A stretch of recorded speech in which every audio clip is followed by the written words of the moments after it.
ভারতের জাতীয় দলের প্রধান কোচ গৌতম গম্ভীরের পর এবার ভারতীয় ক্রিকেটার মোহাম্মদ শামি সম্প্রতি ইমেইলের মাধ্যমে প্রাণনাশের হুমকি পেয়েছেন।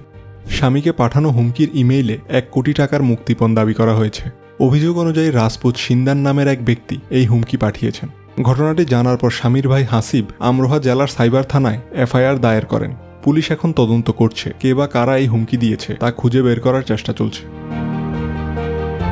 শামি বর্তমানে আইপিএল 2025-এ সানরাইজ হায়দ্রাবাদের হয়ে খেলছেন। যদিও এবারের আইপিএলে এখন পর্যন্ত 9 ম্যাচে মাত্র 6টি উইকেট পেয়েছেন, তবে ভারতের সাম্প্রতিক চ্যাম্পিয়ন্স ট্রফির জয়ে তার 9 উইকেটের পারফরম্যান্স ছিল অত্যন্ত গুরুত্বপূর্ণ। অন্যদিকে গৌতম গম্ভীরও গত মাসে ইমেইলের মাধ্যমে প্রাণনাশের হুমকি পান।